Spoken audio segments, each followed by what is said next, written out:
Hello and welcome to Indus News live from Islamabad. I am Muneeb Hamid with the news of this hour. Let's begin with the headlines first.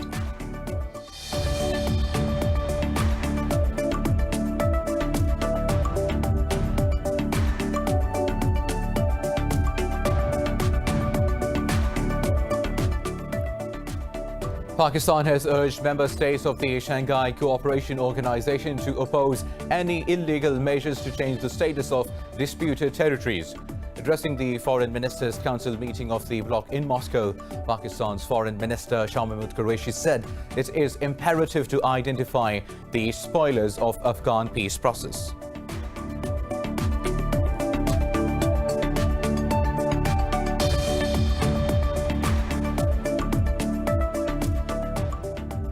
India has registered 1,172 deaths and more than 95,000 infections overnight, the world's highest single-day surge so far. Meanwhile, in Pakistan, 6 people have lost their lives to the virus overnight, taking the toll to 6,365 with nearly 300,000 cases. The coronavirus has claimed more than 900,000 lives and infected nearly 28 million people across the globe.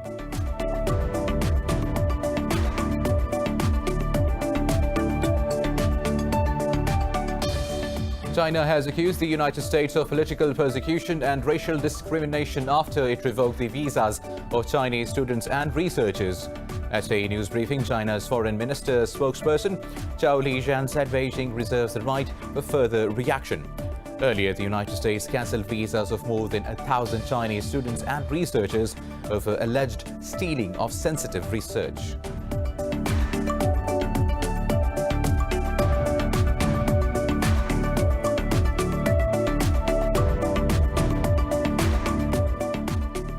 Two Indian commandos and 5 Maoist fighters have been killed in a gunfight in the eastern state of Odisha. Police said the SOG commanders of Indian Army came under fire during an intelligence-based operation against the fighters in the Kalahandi district.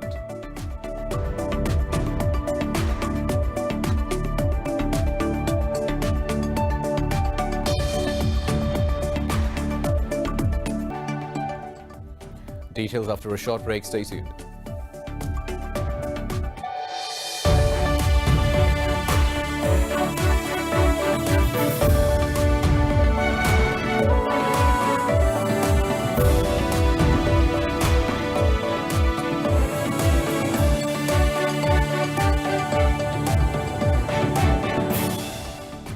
Welcome back. Now let's have the news in detail.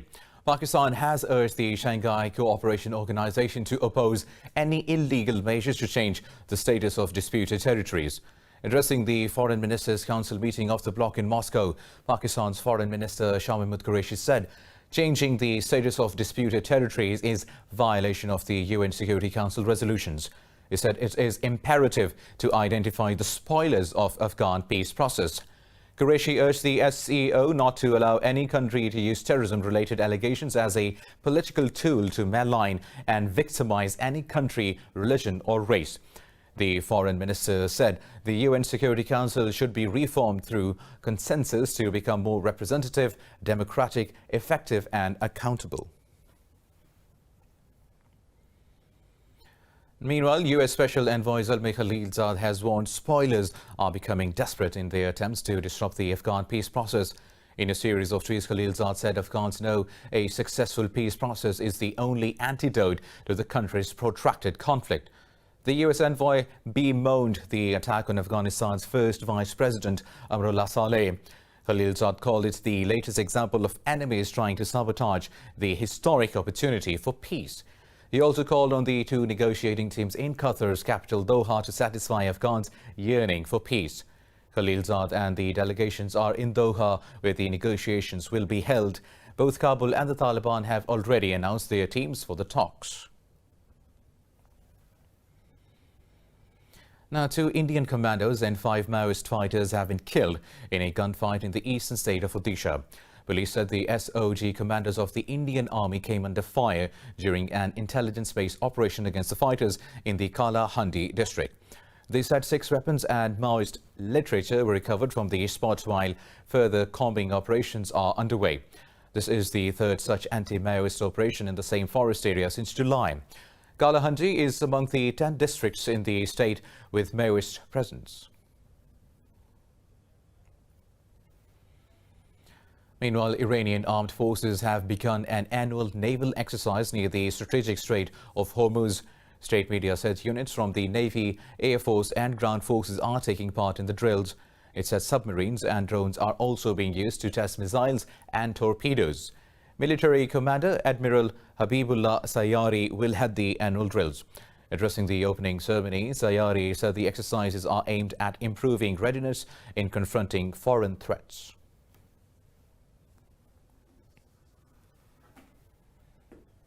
Now, India has registered 1,172 deaths and more than 95,000 infections overnight, the world's highest single-day surge so far.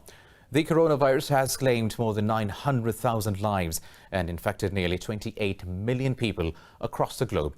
More details in this report.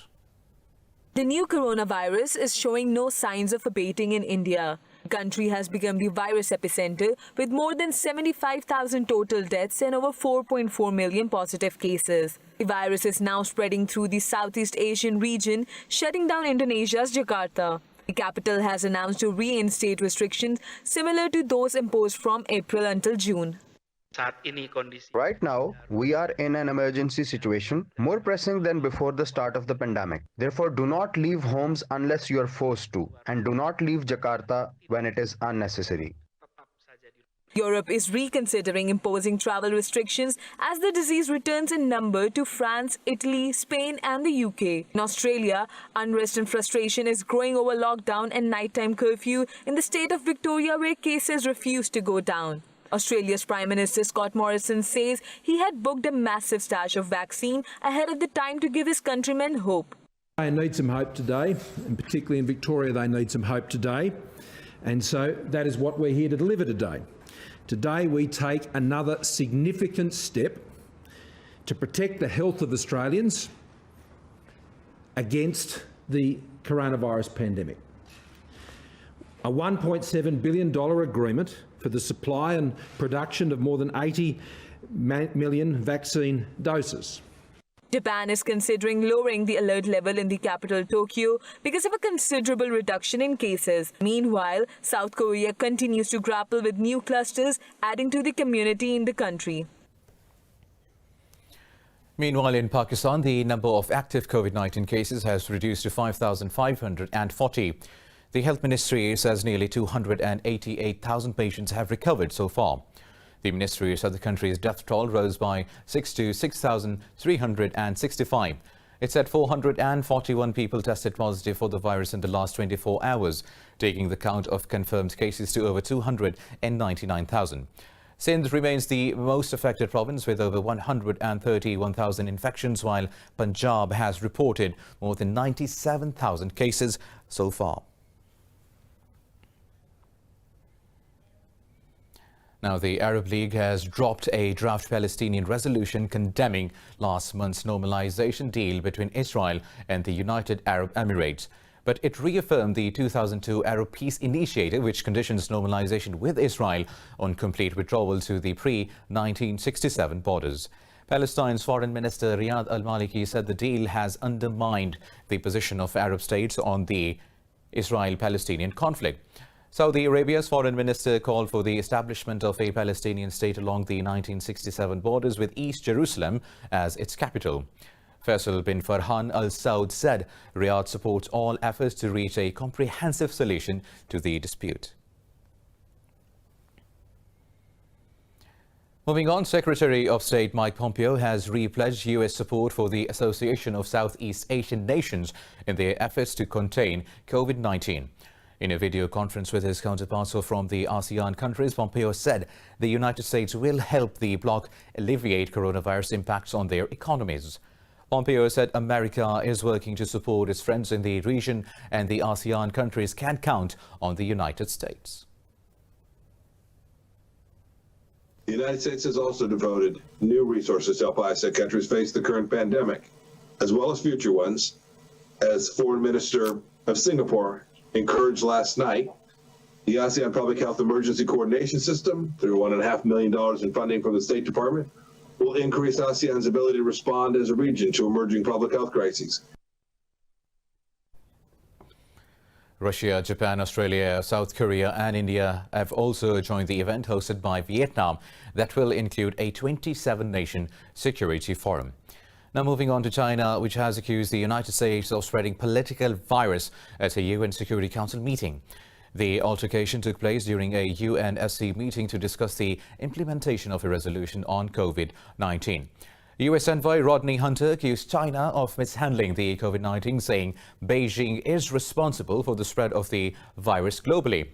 In response, China's deputy representative to the United Nations, Geng Shuang, said Washington's envoy is abusing the United Nations Security Council platform. Geng said Washington focused on the health and livelihoods of the American people. He said Beijing took comprehensive measures to control the spread of the pandemic in a timely, transparent and responsible manner.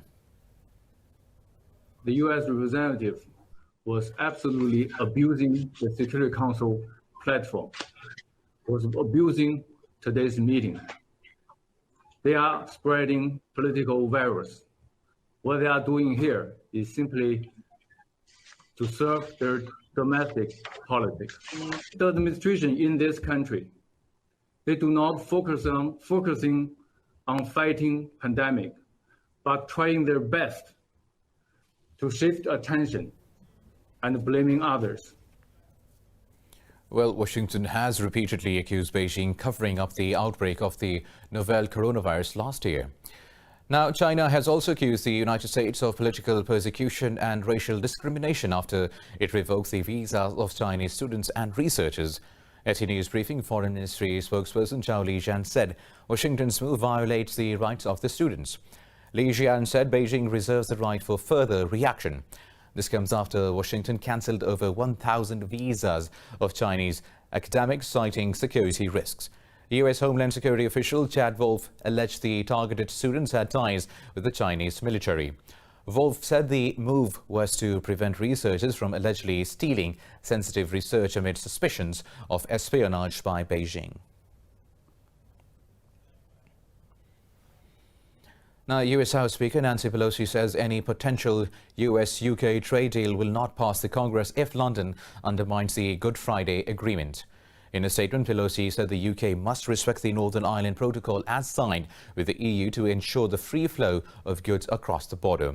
She said the US Congress will proudly defend the Good Friday Agreement. Pelosi said the agreement is treasured by the American people. The Good Friday Pact mandates free trade between Northern Ireland and mainland Britain, but the EU says the border should require check-ins some time. Meanwhile, the leaders of the European Union countries on the Mediterranean coast are gathering today on the French island of Corsica. Italy, Malta, Portugal, Spain, Greece and Cyprus are attending the Euro-Med 7 summits being hosted by France. Paris has strongly backed Greece and Cyprus in a growing standoff with Turkey over hydrocarbon resources in the eastern Mediterranean.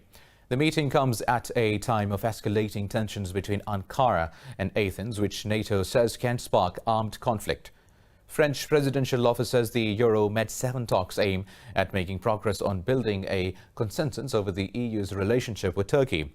It also said France wants a clarification in relations with Ankara, which should be an important partner. Now, Ukraine says its border remains open for Belarusians, but Kiev will respond strongly against any attempts by Russia to abuse it. Speaking in Lisbon, Foreign Minister Dmytro Kuleba said strengthening of Russia's position in Belarus is a threat to Ukraine's security. Kuleba said Ukraine wants an independent and sovereign Belarus where democracy can flourish. Belarus has been rocked by mass protests since the re-election of President Alexander Lukashenko in a disputed poll. Now, Serbia has suspended its participation in all military exercises with foreign powers for 6 months. In a statement, Defense Minister Alexander Vulin said the country is facing enormous and undeserved pressure from the European Union. Vulin said the bloc has asked Belgrade to leave the planned military exercise with Belarus. The Defense Minister said the country will not take part in any exercises, whether it is with the NATO or Russia. He said Serbia's participation in peacekeeping operations will also be reconsidered. The joint Russian, Serbian, Belarusian military exercises are scheduled from today in Belarus.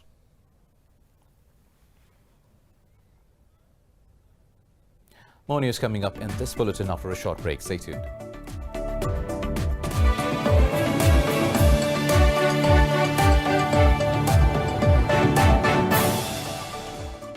Welcome back. Now, moving on with the news stories. 7 people have died in wildfires in Washington, Oregon and California with recent heat waves and high winds-driven blazes.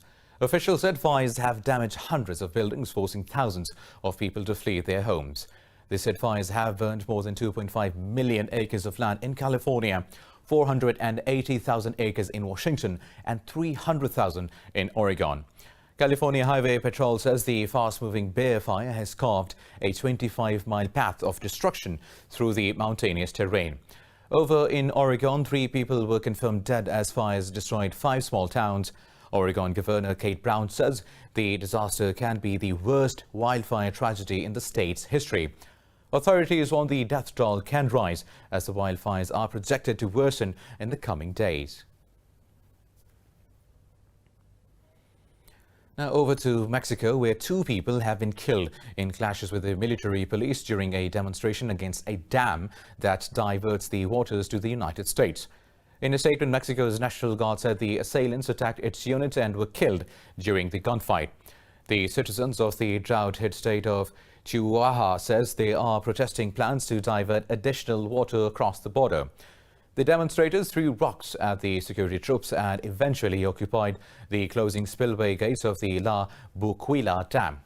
During a news conference, Mexico's President Andrés Manuel López Obrador called the violence regrettable.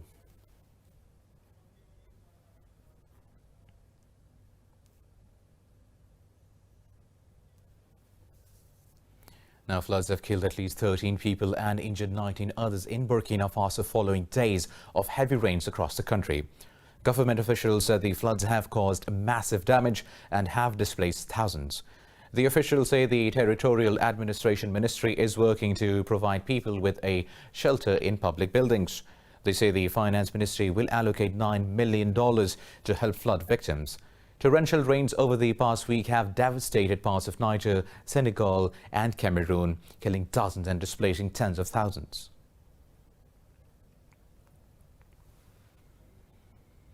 Meanwhile, Amnesty International says Myanmar's military gets billions of dollars from a secretive Myanmar business conglomerate. Amnesty said its investigations into Myanmar Economic Holdings Limited shows the military has received dividends of as much as $18 billion from the Yangon-based company over the years. The international rights group said the entire board of the company is made up of senior military officials. The Amnesty's business head said perpetrators of some of the worst human rights violations in Rohingya genocide benefit from these business activities. Mark Dumet said Myanmar's government should use the profits of this military company to compensate the families of genocide victims. Now, fires at Greece's largest migrant camp have left nearly 13,000 people without shelter. The place is completely gutted, the overcrowded camp, which was designed for fewer than 3,000 people.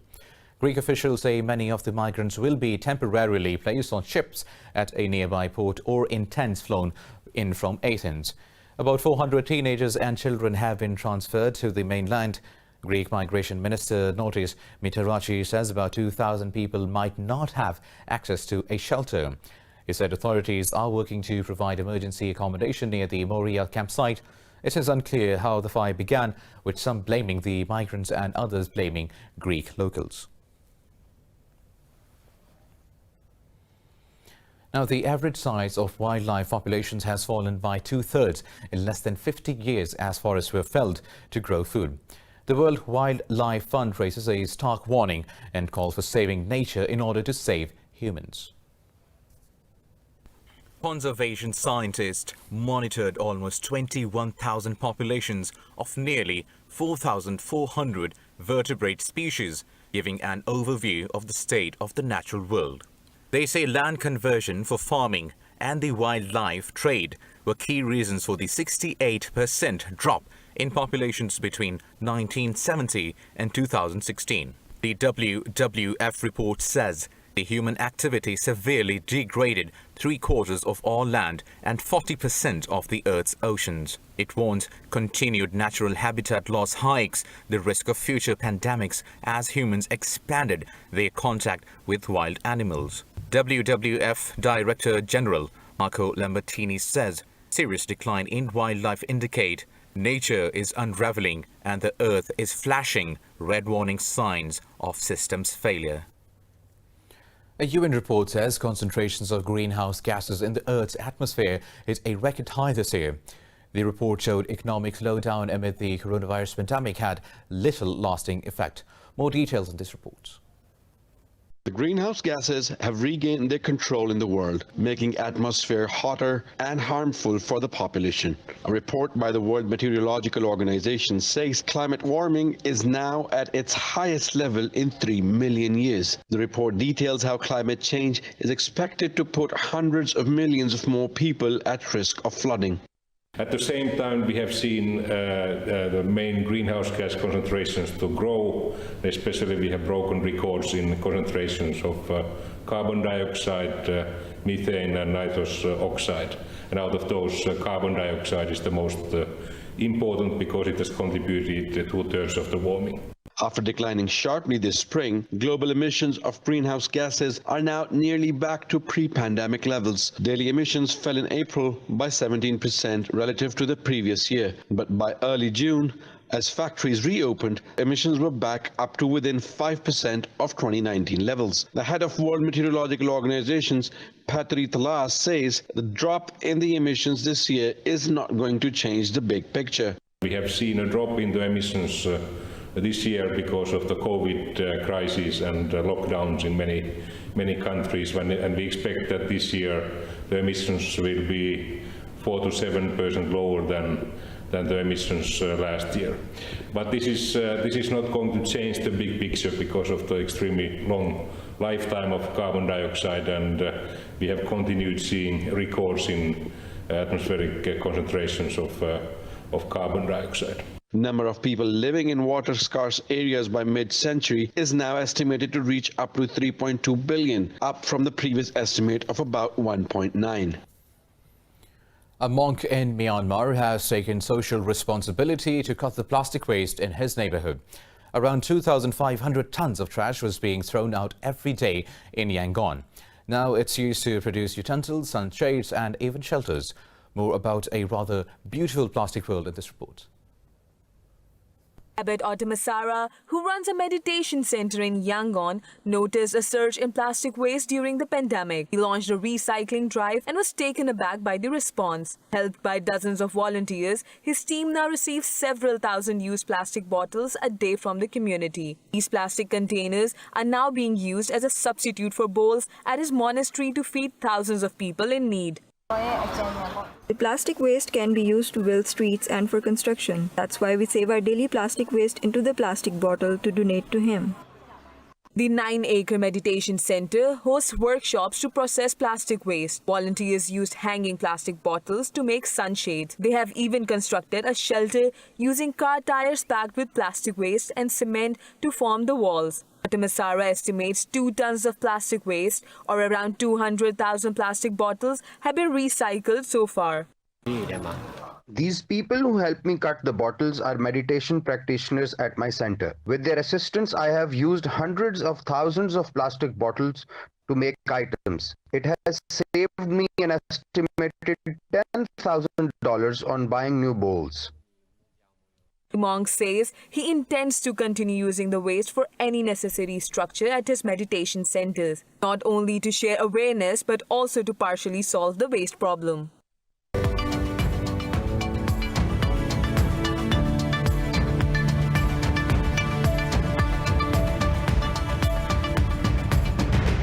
Now in business stories, European stocks have edged lower as investors pull back ahead of the European Central Bank's latest meeting on monetary policy in the Eurozone. The pan-European stock 600 slid nearly 0.5% as most sectors entered negative territory. London's FTSE is leading the losses, shedding just under 1%. while Paris's FTSE MIB slipped over 0.5%. Frankfurt's DAX and Italy's FTSE MIB also slid fractionally. Earlier, stocks in Asia Pacific traded higher as investors rallied to the overnight jump on Wall Street.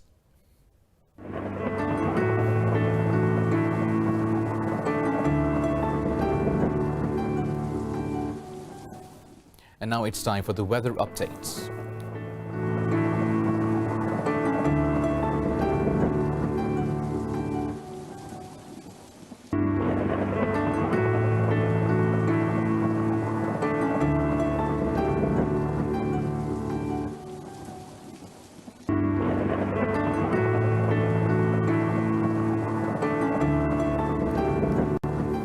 With this, we come to the end of the bulletin. For the latest update, you can follow us on social media as Indus.News. Take care.